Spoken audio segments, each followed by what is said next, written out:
লম্বা সময় হায়াত রয়েছে, এই হায়াতটাকে আপনি আমি কাজে লাগাইতেছি না। এই লম্বা হায়াতে যদি একবার সুবহানাল্লাহ পড়ি, আমার আল্লাহ পাক রব্বুল আলামিন বলে একবার সুবহানাল্লাহ বলার কারণে আমি সেটা 10 গুণে বৃদ্ধি করে দেব। এই মুসলমান বন্ধু আমার, আজকে দুনিয়ার এই লম্বা টাইমের ভিতরে যদি একবার সুবহানাল্লাহ বলতে পারি, আমার রব্বুল আলামিন ওইটা 10 গুণ বৃদ্ধি করে দিবেন।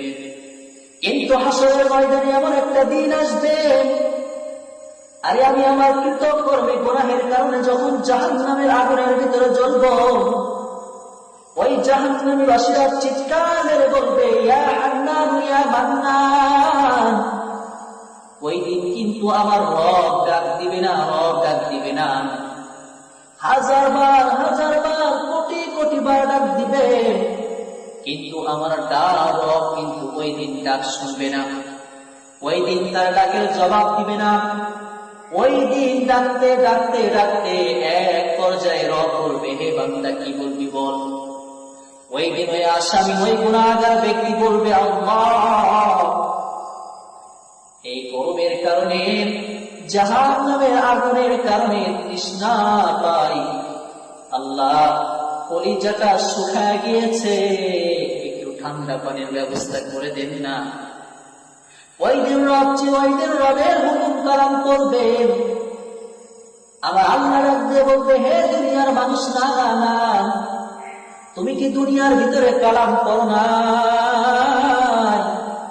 আল্লাহর কালামকে দুনিয়ার ভিতরে খুলে দেখো নাই? ওই দিন আল্লাহ বলবেন, লা ইয়াযুকুনা ফীহা বারদান ওয়ালা শারাবা। না না, ঠান্ডা পানির কোনো ব্যবস্থা নাই।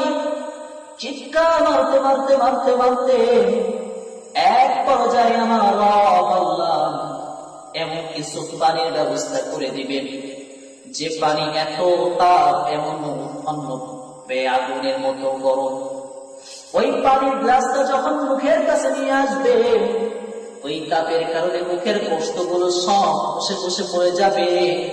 ওই বান্দা যখন ওই পানি এখন শরীরের মুখের ভিতরে দিবে, মুখের ভিতরে দেওয়ার সাথে সাথে নারীগুলো সব ময়লা, পেটের ময়লাগুলো সব নিজ দিয়ে বাইরে হয়ে যাবে।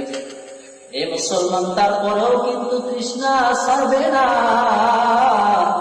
ওই বান্দা আল্লাহকে ডাক দিয়ে বলবেন, আল্লাহ। ওই ব্যক্তি তখন চিৎকার মেরে মেরে মেরে মেরে বলবে, ইয়া হান্নান ইয়া মান্নান, ইয়া হান্নান ইয়া মান্নান। আল্লাহ পাক রব্বুল আলামিন এসে বলবেন, বান্দা কি বলবি? বলবে, আল্লাহ একটু কি ঠান্ডা পানির ব্যবস্থা করা যায় না? আর সহ্য করতে পারি না, আর সহ্য করতে পারি না, একটু কি ঠান্ডা পানির ব্যবস্থা করা যায় না? ওই দিন আল্লাহ পাক রব্বুল আলামিন ডাক দিয়ে বলবেন, লা ইয়াযুকুনা ফীহা বারদান ওয়ালা শারাবা। না না না, ঠান্ডা পানির কোনো ব্যবস্থা নাই। এইখানে কোনো ঠান্ডা পানি, এইখানে কোনো তৃষ্ণা মেটানোর মতো ঠান্ডা পানির ব্যবস্থা নাই। ওই দিন করে বুঝে আসবে, ও বৃদ্ধা বাজারেরা, ও যুবক বন্ধু, ওই দিন বুঝে আসবে একটাবার সুবহানাল্লাহ বলার ফজিলত কি। আল্লাহ ওই দিন বলবে, ও দুনিয়ার বান্দারা, দুনিয়ার ভিতরে এমন সুযোগ তোমাদেরকে দিয়েছিলাম, একবার যদি সুবহানাল্লাহ বলতে, আমি আল্লাহ পাক রব্বুল আলামিন 10 গুণ সেটা বৃদ্ধি করে দিতাম। 10 বার তোমার ডাকে আমি সাড়া দিতাম। আজকে লক্ষ লক্ষ লক্ষ বার তুমি আমাকে ডাকতেছো, ইয়া হান্নান ইয়া মান্নান, কিন্তু না না, আমি সাড়া দেই নাই।